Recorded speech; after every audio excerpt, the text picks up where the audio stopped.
Bueno, seguimos entonces con el conjunto de tutoriales. Vamos entonces a hacer un repaso muy rápido sobre el concepto de lo que son las variables en Python.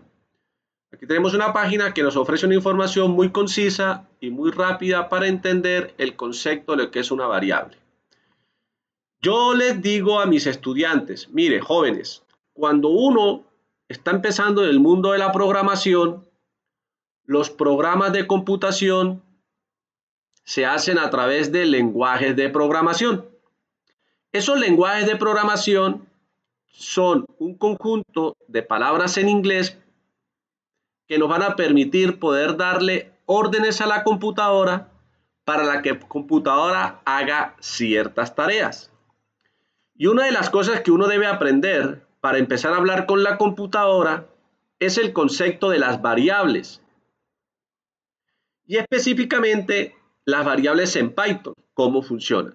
Entonces, Python, ¿qué es? Un lenguaje de programación que nos va a permitir construir software para darle tareas a la computadora de acuerdo a la necesidad que estemos solucionando o al problema que estemos solucionando.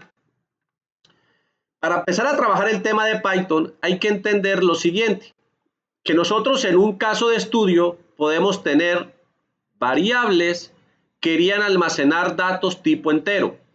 ¿Qué es una variable tipo entero o INT? Es aquella variable que almacena un número que no tiene coma flotante.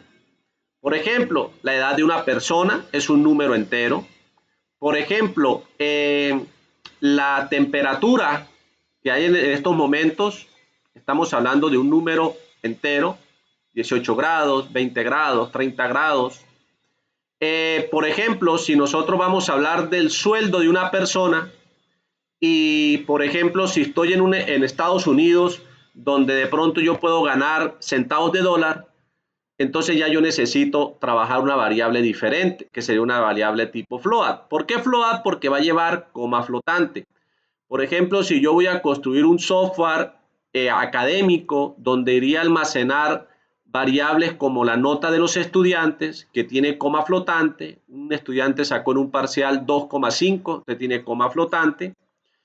Si nosotros necesitamos de pronto almacenar diccionario de datos para tener datos clave-valor, entonces necesitamos tener un tipo de dato diferente. Si yo necesito construir es un arreglos o listas que van a almacenar estructura de datos, si vamos a trabajar arreglos, estructura de datos del mismo tipo, si vamos a trabajar listas, pueden tener variables de diferente tipo, etcétera.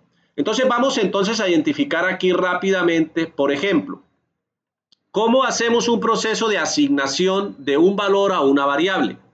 Cuando yo estoy hablando de variables, hay variables que pueden tomar un valor en base a un procesamiento que se haga dentro de la computadora. Ejemplo, vámonos a nuestro cuaderno.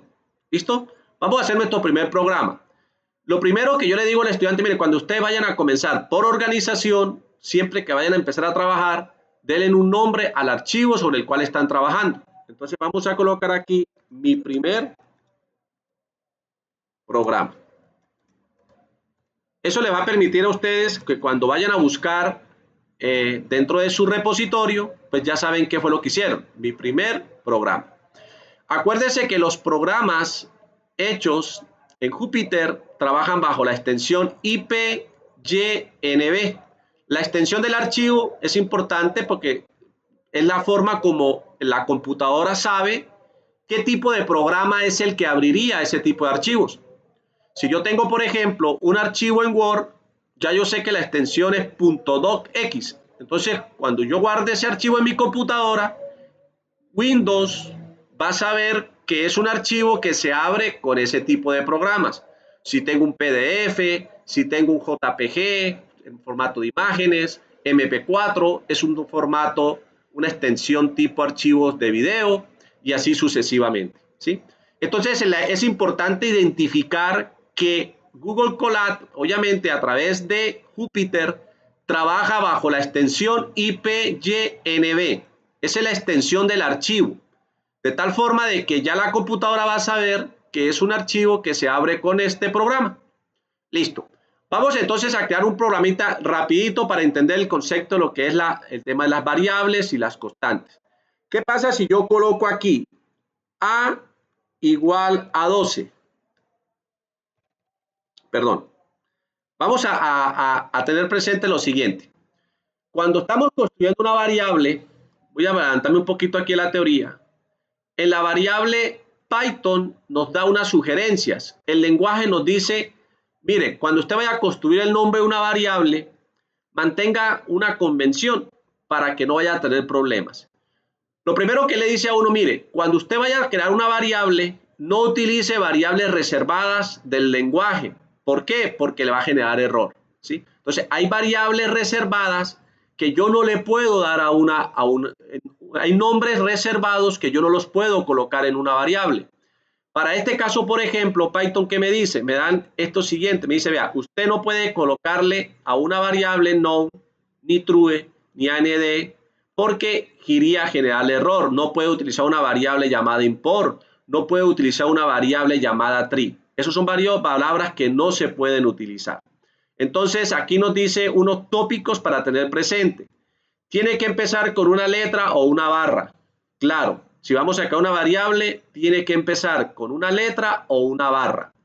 El uso de las variables reservadas como nombre está prohibido. No podemos utilizar un nombre de una variable. Los nombres deben ser descriptivos. ¿Esto qué? Pues una sugerencia. Si yo voy a utilizar una variable para almacenar edades, pues colóquele edades a esa variable. Si vamos a crear una variable para almacenar notas, pues coloquémosle esa variable notas. Es lo que nos está diciendo ahí.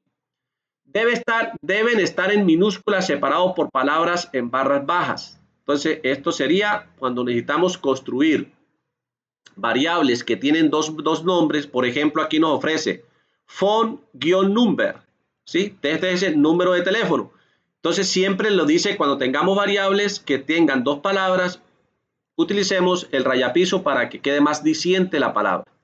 Y las constantes se escriben en mayúscula. Entonces, siempre tener presente eso, ¿sí? Que son opciones que nos da a nosotros la herramienta. Entonces, por ejemplo, aquí dice constante de velocidad, entonces 9.8. Si es una constante que no va a cambiar en el proceso de ejecución, entonces nos dice Python, hombre, hagámoslo con variables en mayúscula. Listo, entonces me voy para acá nuevamente para mi libro y vamos entonces nuevamente aquí. Y si yo coloco, por ejemplo, vamos a crear un ejercicio, un primer programa en Python que me sume dos números, A y B. Entonces, si yo digo que A es igual a 12, ¿sí? Para ejecutar aquí el programa, yo le doy clic aquí en el play, ¿sí?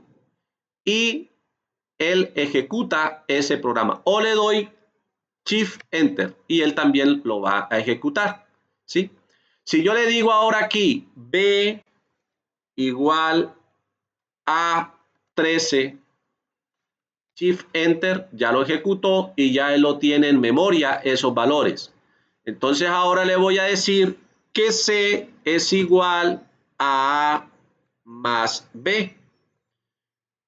Perdón, más, signo más B. Si yo le doy acá Enter, ¿qué pasa? Él ya hizo la operación matemática, pero yo no la estoy viendo. Entonces le vamos a decir con la función de Python print, él nos va a permitir, mire que él me da una ayuda, print, le voy a colocar paréntesis y le voy a decir que me imprima el valor que tiene C. Entonces, si yo le doy nuevamente aquí, él me debe mostrar 25, porque es el resultado de estas dos operaciones. Entonces, ahí tenemos nuestro primer programita en Python. ¿Qué está haciendo? Sumar dos números. ¿Qué hace print? Imprimir para que el usuario vea lo que está ocurriendo internamente en la computadora. En la memoria RAM de la computadora tenemos almacenado una variable que se llama C, que es producto de coger la variable A, sumarla con la variable B. Seguimos avanzando.